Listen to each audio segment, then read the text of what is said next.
আমার আল্লাহ বলেন, বন্ধু উম্মত নিবা না, আমার সুন্দর জান্নাত গুলো নিবা। আমার নবী জবাব দেন, মাবুদ গো, তোমার সুন্দর জান্নাত দেখে আমি নবীর কলিজা ঠান্ডা হয় না, তোমার জান্নাত নিতে চাই না, আমার গুনাহগার উম্মত আমারে দিয়া দাও। আল্লাহ কয়, বন্ধু তুমি কোনো প্রশ্ন করবে নি? আর নবী কয়, আমি একটা প্রশ্ন করব তোমারে। প্রশ্ন উত্তরের পর্ব চলছে। কি প্রশ্ন? আল্লাহ আমার জন্য বলে সব বানাইছো? কয় হ। তাহলে মুসা নবীরে যে নীল দরিয়া বলে উম্মত সহ পার করে দিছো? কহ।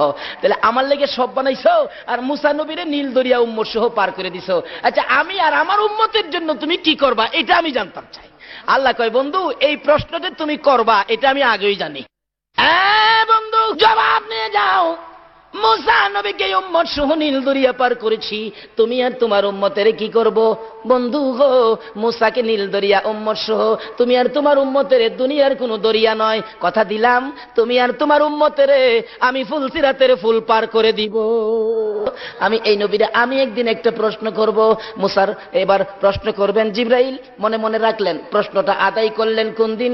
যেদিন উহুদের জমিন কায়েম হয়েছিল। আমার নবীকে যেদিন দুইখান দান দান মুবারক ভেঙ্গি দিল, নবীজি মুখের মধ্যে হাত লাগাইয়া ডাক মারছেন, সাহাবীরা রে কে কোথায় আছো? আমি নবীর দুইখান দান দান মুবারক শহীদ হয়ে গেছে। আবার আঘাত করলে মাথার লোহার টুপি ভেঙ্গে টুকরা হইয়া মাথার ভিতরে ঢুকে গেলে মাথায় হাতটা লাগাইয়া ডাক মারছে, সাহাবীরা রে আমার মাথাও ভেঙ্গে গেছে। এই বলে আমার নবী মাথা চক্কর মেরে জমিনে পড়ে গেছে। তারপরও আমার নবীকে মারতেছে জীবনের শেষ বিদায় করে দেওয়ার জন্য। হযরতে জিবরাইল বলেন, আমি দুইটা হাত বাড়াইয়া কুলে লইয়া টান দিয়া সরাইয়া নিয়ে আসলাম। আইনা উহুদ পাহাড়ের মাঝামাঝি, নিচ থেকে দেখা যাবে না এমন একটা জায়গায় আমার নবীকে নিয়ে জিবরাইল দাঁড়াইয়া পাথরের দিকে লক্ষ্য করে ডাকতেছেন, উহুদের পাহাড় ও পাথর দেখ, যেই নবী না হইলে তুই হতি না, আমি জিবরাইলও হতাম না রে পাথর। নবীরে মারতে মারতে কি অবস্থা করেছে, একটু বিছানার ব্যবস্থা করে দে, আমি আল্লাহর হাবিবকে শুয়াইয়া রাখি। জিবরাইল বলেন, এই কথা বলার সাথে সাথে দেখি লম্বা একটা পাথর ফাইটা তুলার মতো নরম বিছানা হইয়া যায়।